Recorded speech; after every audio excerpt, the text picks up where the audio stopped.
सभी बच्चे अपनी अपनी कॉपी निकाल लीजिए। कल मैंने आपको पढ़ाया था, उसको पहले रिवाइज कर लीजिए क्योंकि उसी से जुड़े हुए हैं आपके लकार। लकार मैंने सिर्फ कल आपको बताया था लट लकार, टोटल लकार 10 होते हैं, लेकिन आपके कोर्स में सिर्फ 5 ही लकार हैं, जिनको कि क्रम से पहला है लट लकार,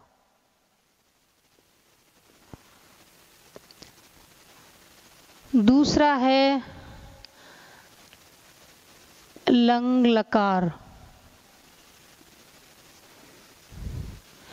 तीसरा है लिट लकार, चौथा है लोट लकार, पांचवा है बेटा विधलिंग,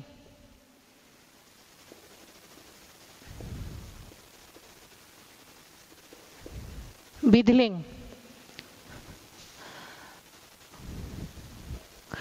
इन सब ये सारे लकार अलग अलग उसमें प्रयोग किए जाते हैं। जैसे लट लकार का प्रयोग किया जाता है वर्तमान काल, लंग लकार का प्रयोग किया जाता है भूतकाल,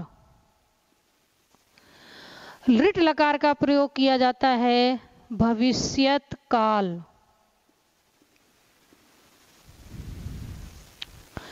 लोट लकार का प्रयोग किया जाता है आज्ञार्थक, आज्ञा देने के अर्थ में। जैसे मैं आपको आज्ञा दूं कि आप इसको याद करके आओ। विधलिंग का प्रयोग होता है चाहिए के अर्थ में।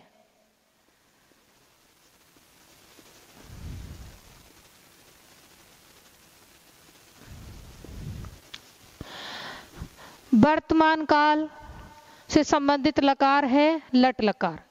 इसको मैंने आपको बताया था कल, किसकी पहचान है, ता है, ती है, ते है, या फिर रहा है, रही है और रहे हैं। भूतकाल के लिए जैसा कि नाम से भूत जो अति जो बीत चुका है, जो पास्ट टेंस में जा चुका है, इसका प्रयोग है चुका है, हो चुका, वह पढ़ चुका। शब्द से ही पढ़ के आपको ज्ञान हो जाना चाहिए कि ये कौन से काल में बात हो रही है। भविष्यत काल, भविष्य के बारे में, आने वाले समय के बारे में भविष्यत काल का प्रयोग किया जाता है। जैसे वह पढ़ेगा,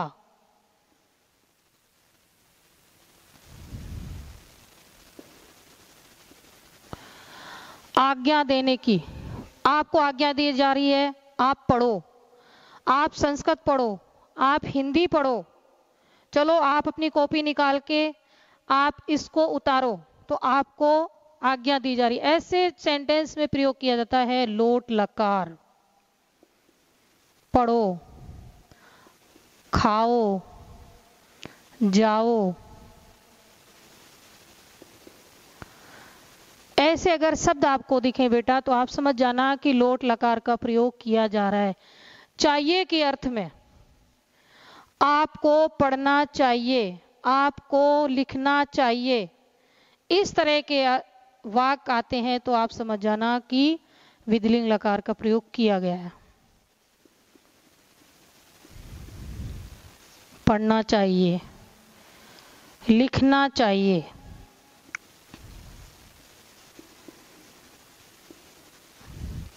जहां भी ये चाहिए शब्द आपको दिखें आप समझ जाना कि ये विधलिंग लकार में प्रयोग किया जा रहा है। अब ये पूरी सारणी को बहुत अच्छे से तरीके से साफ साफ बेटा उतारो, क्योंकि पूरी संस्कृत आपको अच्छे से आ जाएगी यदि आप इन वाक्य को ध्यान में रखेंगे। आपको रखना चाहिए कि अगर ता है ती है ऐसा वाक्य आ रहा है कि वह पढ़ता है, वह पढ़ता है, तो ये होगा से पठती।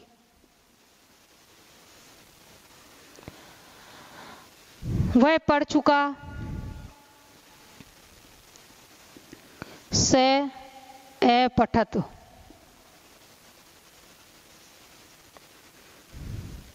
वह पढ़ेगा, इसका आएगा से ए पठिष्यति,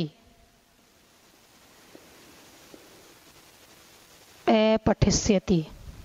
पढ़ो, आपको बोल रहा है कि पढ़ो, या फिर आप बोलो कि मैम मैं पढ़ूं, आप आज्ञा ले रहे हो, तो आपको आ जाएगा हाँ, मैं बोल दूं हाँ आप पढ़ो, आपको आज्ञा दी जा रही है तो आप पढ़ो, तो से पठतु।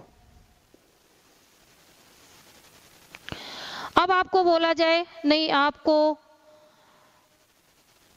संस्कृत पढ़नी चाहिए, तो आपको लिखनी है से, उसको, वह संस्कृत पढ़नी चाहिए। मैं बोलूं राकेश तुम्हें संस्कृत पढ़नी चाहिए, तो यहां पे आ जाएगा राकेश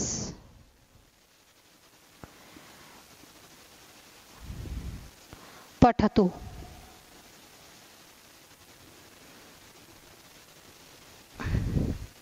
पढ़नी चाहिए के लिए यहां पे आएगा पठेत।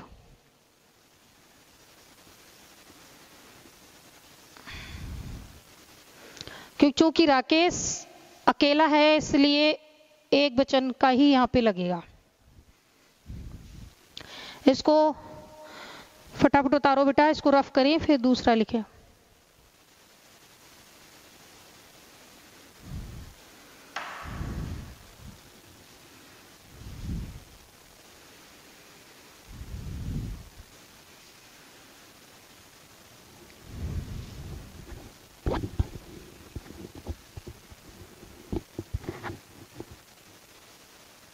जो चीज समझ में नहीं आए इसको पूछ लेना, लेकिन इसको आपको साथ साथ लर्न करके भी चलना है। संस्कृत सब्जेक्ट ऐसा है कि एक चीज से दूसरी चीज जुड़ी हुई है। अगर आपने पहले वाला नहीं पढ़ा तो आपको अगले दिन समझ में आएगा ही नहीं। ये बेटा व्याकरण है, व्याकरण में भी आपके धातु रूप हैं, धातु रूप में जो क्रिया के आगे लगते हैं वो हैं। जितने भी आपके पाठ शुरू होंगे उनमें सब में कहीं ना कहीं आपका लोट लकार का प्रयोग किया गया होगा, कहीं लंग लकार, कहीं लेट, कहीं लोट, विधिलिंग। यदि आपको अच्छे से इनकी पहचान आ जाएगी कि हाँ वर्तमान काल में पहचानता है ती आती है, भूतकाल में चुका है चुकी आती है, लट लकार में, लिट लकार में गा गी गे, जहाँ भी गा दिखाई दे, जाऊंगा, पढ़ूंगा, सोऊंगा, जहाँ भी आपको गा की पहचान दिखाई दे तो आप समझ जाना कि ये भूतकाल में प्रयोग किया गया है, यानी कि लिट लकार में प्रयोग किया गया है। लोट लकार में आपको आज्ञा दी जाती है। आज्ञा आप समझते हो, घर में भी आपको आज्ञा मिलती है और आपको स्कूल में भी, कॉलेज में भी, जहाँ भी बच्चे पढ़ते हैं सब जगह उनको आज्ञा दी जाती है कि अब आप मैथ पढ़ो, अब आप हिंदी पढ़ो, अब आप संस्कृत पढ़ो, जो भी आपका सब्जेक्ट होता है। सब्जेक्ट टीचर आता है वो आपको बताता है कि बेटा अब आप ये चीज़ पढ़ो। तो इस तरह के अगर वाक्य आते हैं लोट लकार का प्रयोग किया जाएगा, विधिलिंग चाहिए के अर्थ में प्रयोग किया जाएगा। यदि चाहिए शब्द आपको वाक्य में दिखाई दे रहा है तो आप तुरंत समझ जाइए कि ये विधिलिंग लकार का प्रयोग इसमें किया गया है।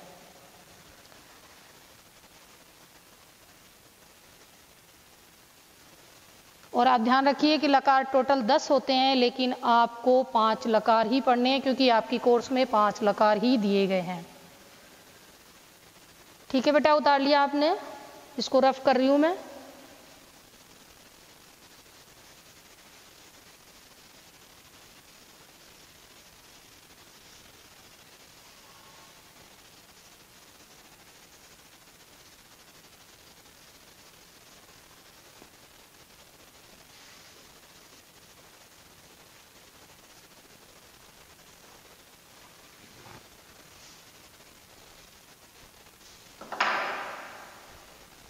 भी थोड़ी हुआ टाइम।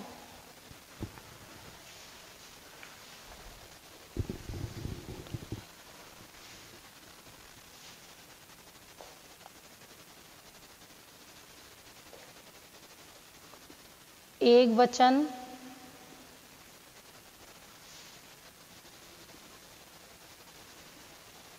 द्विवचन,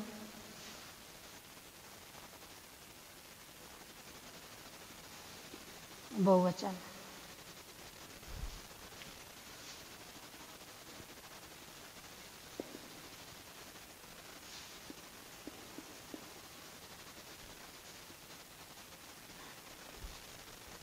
प्रथम पुरुष,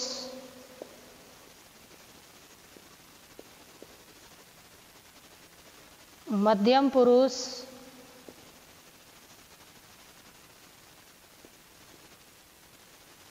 उत्तम पुरुष।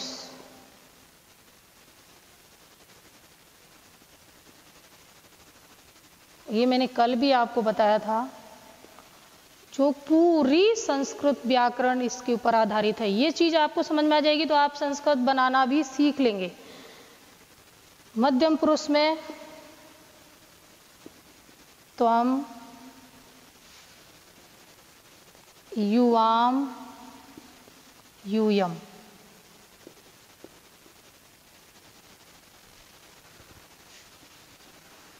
अहम, आवाम, वयम। ठीक है बेटा,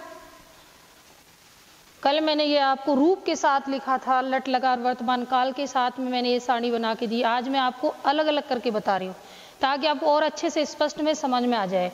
से का अर्थ होता है बेटा वह, एक, अकेला है। राम, बालक, रमेश, सुरेश, वो अकेला है, उसके लिए से का प्रयोग भी कर सकते हैं, उसको नाम भी लिख सकते हैं। प्रथम पुरुष एक वचन में वह एक। अगर दो के लिए हम करते हैं कि रमेश और सुरेश, तो उनकी जगह पे हम दो, वे दोनों, इसके लिए तो का प्रयोग किया जाता है। ते, वे सब।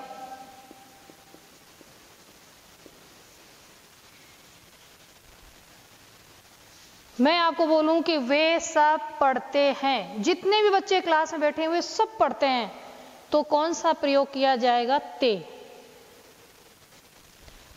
त्वम, त्वम का अर्थ है तुम। मध्यम पुरुष एक वचन, तुम, सिर्फ तुम। और मैं कहूं तुम दोनों, तो आएगा युवाम।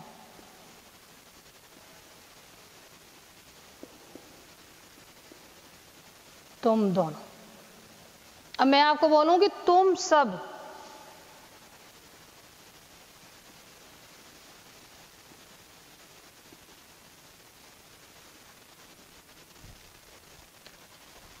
उत्तम पुरुष एक वचन में प्रयोग किया जाता है मैं। उत्तम पुरुष की पहचान है मैं, हम दोनों, हम सब। जैसे आप अपने लिए कहो कि हम पढ़े मैडम, तो आपके लिए आएगा अहम। आवाम, हम दोनों।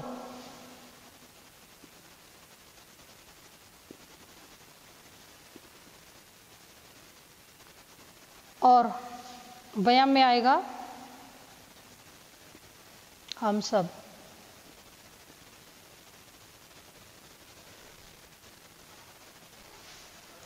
आप लोग बेटा इनको साथ साथ उतारते भी जाइए। ये बहुत आपकी इम्पोर्टेंट सारणी है। इस सारणी के आधार पर आप संस्कृत बनाना भी सीख लेंगे, संस्कृत पढ़ना भी सीख लेंगे, उसका अर्थ करना भी आपको आ जाएगा। फटाफट उतारो इसको।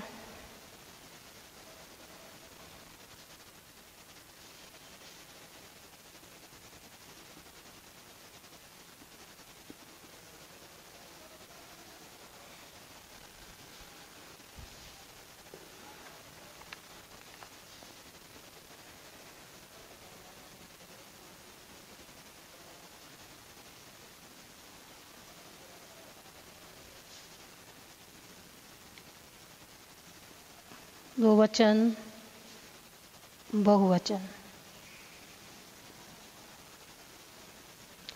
ये देखो बेटा, लंग लकार भूतकाल,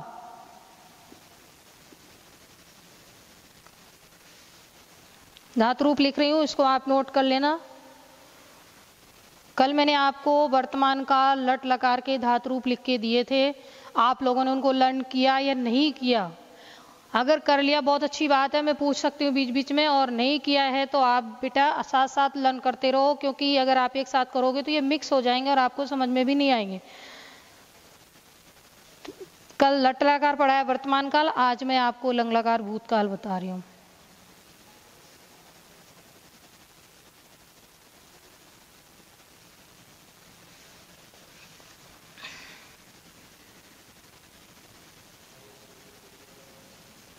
मध्यम पुरुष और उत्तम पुरुष। अब आप एक वचन में लिखिए इसमें अपठत,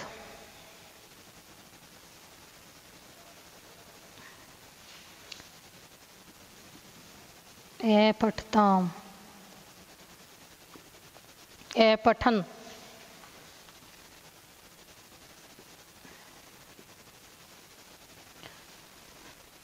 अपठ,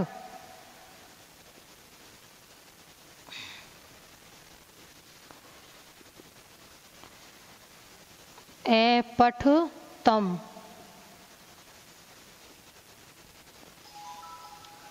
अपठत,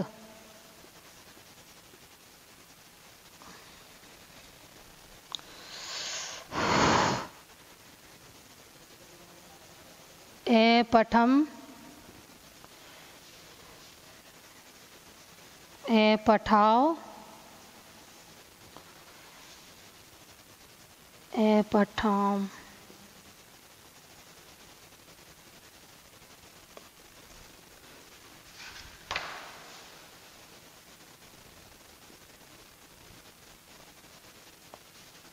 इनको बेटा फटाफट आप उतारिए इन रूप को। अब इसका अर्थ है वह पढ़ चुका, वे दोनों पढ़ चुके। मैं आपसे बोलूं वह पढ़ चुका, तो इधर देखिए बेटा स, एक वचन प्रथम पुरुष एक वचन में से आ रहा है, तो इधर भी आपको क्रिया भी प्रथम पुरुष एक वचन की ही लगानी है। अगर कर्ता दो वचन का है तो आपको क्रिया भी दो वचन